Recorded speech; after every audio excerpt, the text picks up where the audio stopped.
Next நேயர்களுக்கு என்னோட அன்பான வணக்கங்கள். இன்னைக்கு நம்ம குரு பயிற்சி குறித்து தான் பார்க்க போறோம்.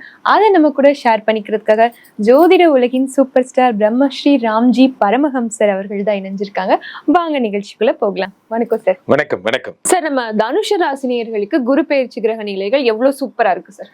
தனுசு ராசிக்காரர்களை பொறுத்த வரைக்குமே குரு 1-4 கூடையவர். 1-4 கூடையவர்னா ராசிநாதனும் அவர் தான். 4ஆம் இடமாகப்பட்ட உயர்கல்வி, உயர் பதவி, மதிப்பு, மரியாதை எல்லாம் அவர் தான். இது 8ஆம் இடத்திலே உச்சம் பெறுகிறார். ராமு வீட்டு கோழி சோமு வீட்டில் முட்டையிட்டதாம். அந்த மாதிரி ஆமா உச்சம் பெறது பெற. ஏன் 8ஆம் இடத்துல போய் உச்சம் பெற? அப்போ இங்க முன்னாடியே ஒரு 7ஆம் இடத்துல அங்கெல்லாம் உச்சம் பெற்றிருந்தா எனக்கு வசதியா இருக்கும்ல அப்படிங்கிற மாதிரி மறைவு ஸ்தானத்துல போய் உச்சம் பெறுகிறார் இந்த குரு பகவான். இருந்தாலும் அது மறைவே என்றாலும் தனுசு ராசிக்காரர்களுக்கு 8ஆம் இடம் என்பது எல்லாருக்குமே 8ஆம் இடம் என்பது சொத்து சேர்த்துக்கின்ற இடம். 8ங்கிறது வழக்கு, அபவாதம், ஜெயில் போன்ற விஷயங்கள் எல்லாமே 8 தான். அப்போ தேவையற்ற பிரச்சனைகள்ல மாட்டி தேவையற்ற விஷயங்கள் அவங்களுக்கெல்லாம் நல்லது, நன்மை, அதுல இருந்து விடுதலை கிடைக்கும். தேவையற்ற ப்ராப்ளம்ஸ் எனக்கு வந்துட்டே இருக்கு சார், அதெல்லாம் சரியாகும். 8ஆம் இடம் என்பது என்ன? ஆயுள் பாவம். அது குரு பகவான் உச்சம் பெறும்போது தீரா பெருவியாதி, சில பேர் உடம்பு சரியில்லாம இருப்பாங்க, அவங்களுக்கு எல்லாம் உடம்பு சரியாயிடும். இப்போ தனுசு ராசிக்காரர்களுக்கு 8ல குரு மறைஞ்சு அது அஷ்டம குருன்னு சொல்லுவாங்க செல்வியா. அஷ்டம குரு ஒரு வருஷம் நீங்க டஃப்பான பீரியட் தான், அதுல மாற்றுக்கிறது இல்லை. ராசிநாதன் 8ல் மறையும் பொழுது குரு வந்து எதுக்கு இன்சார்ஜ்னு பார்க்கணும். குரு வந்து கிட்னி, லிவர், பெருங்குடல் இதுக்கெல்லாம் இன்சார்ஜ். அப்போ இந்த கிட்னிலயோ லிவர்லயோ ஏதோ ஒரு பிரச்சனை வச்சிருக்கிறவங்க ரொம்ப ஜாக்கிரதையா ட்ரீட்மெண்ட்ல இருக்கணும், பார்த்துக்கணும். இப்போ இந்த பீஸா திங்கிறது, பர்கர் திங்கிறது இந்த மாதிரிலாம் பண்ணீங்கன்னா இந்த ஒரு வருஷம் இந்த லிவர் ப்ராப்ளம் அதிகமாகும். இதெல்லாம் நான் சாப்பிட்றவங்களுக்கே சொல்றேன். அண்ணன் கொஞ்சம் தீர்த்த வாரியா இருப்பேன் சார் அப்படின்னா நீங்களே ஓடி போய் படுத்துக்கோங்க. காரணம் என்னன்னா குரு பகவான் 8ஆம் இடத்தில் மறைவது பெரிய ஆபத்து. இப்போ இந்த தனுசுக்கு பின்னாடியும் முன்னாடியும் பார்க்குறோம். 12ஆம் இடத்தை குரு பார்க்கிறார். அதே குரு 2ஆம் இடத்தை பார்க்கிறார்.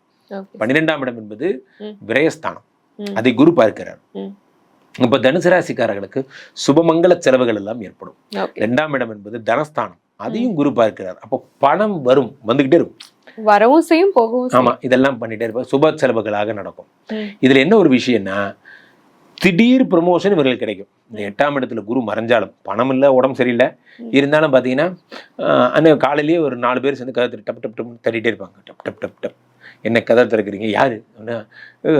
ஐயா உங்களை தான் கூப்பிட சொன்னாங்க. என்னையை திடுறாங்க, என்ன எதுக்கிடா கூப்பிடுறீங்க? நீங்கள் தான் அடுத்த டீம் லீடர், குரூப் கிட்ட உங்களை கையோட கூட்டுற சொன்னாரு, அதான் கார் அனுப்பியிருக்காரு அப்படின்னு காலங்காத்தாலேயே பதவி ஏற்பு விழாவா அப்படிங்கிற மாதிரி நீங்கள் போறீங்க. அப்படி அழகா போய் உங்க சீட்ல உட்காடுறீங்க அப்படிங்கிற மாதிரி. இது வரைக்கும் நீங்க ஆசைப்பட்டது உங்களுக்கு அதுவா ப்ரமோஷன் கிடைச்சிருந்தா 5-10 வருஷம் இருக்கு சார். என் நேரம் பாஸ் திடீர்னு வட இந்தியா ப்ரமோஷன் ஆகி போயிட்டாரு, அந்த இடத்துக்கு என்ன தூக்கி போட்டாங்க. சின்ன வயசு தான், ஆனா பாத்தீங்கன்னா இவ்வளவு பெரிய பதவி கிடைச்சிருச்சு. அதெல்லாம் அந்த மாதிரி அற்புதம் எல்லாம் உங்களுக்கு ஏற்படும். தனுசு ராசிக்காரர்கள் வாழ்வின் அடுத்த படிநிலைக்கு போறீங்க. உங்களுக்கு இதுக்கு மேல ஒரு நல்லதுன்னு ஒண்ணு ஏற்படாது. ஆனால் ஒரு விஷயம் வேண்டாம், உடம்பை கெடுத்துகின்ற எந்த விஷயத்தை நீங்க தொட்டாலும் சரி அது மிகப்பெரிய நஷ்டமாக முடியும். மற்ற பதிவுகள் எனக்கு எப்படின்னு தெரியாது. ஏன்னா நம்ம நெக்ஸ்ட் ஜென் நேயர்கள் எல்லாரும் ஒரு விஷயத்துல தேர் ஆர் கிங். அப்படின்னா என்ன? யார்? Who is king? Smoking, drinking, இது 2 இல்லாதவங்க தான் கிங். அதை மனசுல வச்சுக்கோங்க. தீய பழக்கங்கள்ல இருந்தா அது இந்த வருஷமே விட்டுருங்க. விட்டுட்டீங்கன்னா நல்லது. குரு பகவான் 8ல மறையும் பொழுது அந்த பிளஸிங் உங்களுக்கு கிடைக்கும். Okay sir. இவங்களுக்கு குறிப்பிடத்தக்க பாசிட்டிவ்னா என்ன சார் சொல்லுங்க? குறிப்பிடத்தக்க பாசிட்டிவ்னா ப்ரமோஷன் வரப்போகுது இல்ல, அண்ணன் அதிகாரியா போறாருல, அப்போ நீங்க அதிகாரி, அப்போ நீங்க சாதாரணமா இருந்த சார், இனிமே நான் வந்து அதிகாரி ஆயிட்டேன் அப்படிங்கிறதெல்லாம். ஸோ தனுசு ராசிக்காரங்க. ஆனா அது என்னன்னா அதை வச்சே டென்ஷன் பண்ணுவாங்க. மார்னிங் மீட்டிங் நடந்துட்டு இருக்கும், அப்பதான் பிஸியா நீங்க what is the problem, next quality meeting, அடுத்தது சேஃப்டி மீட்டிங், அந்த மாதிரி பிஸியா இருக்கு. அப்படிங்கும்போது நம்ம ஒய்ஃப்ட்டு இருந்து ஃபோன் வரும். ஹலோ வணக்கம், ஹலோ எஸ் டாடா ஸ்கை இன்னும் ரீசார்ஜ் பண்ணலையா? ஐயா வீட்டுல இருந்து போனேன் அப்படி. அந்த மாதிரி டென்ஷன் மேனேஜ் பண்ணும். ஸோ பர்சனல் லைஃப் ஒரு பக்கம், ஃபேமிலி ஒரு பக்கம், என்ன மூச்சோட விடுங்கடா அப்படிங்கிற மாதிரி பிஸியாவே வச்சிருப்பாரு இந்த வருஷம் ஃபுல்லா. ஆனா அதே நேரம் மகிழ்ச்சியா இருப்பீங்க. Okay sir. இவங்களுக்கு பாசிட்டிவ் பர்சன்டேஜ் அந்த 100க்கு 85 மார்க், பிரமாதமா இருக்கு. 85 மார்க். ஓகே சார், நன்றி சார். நன்றி.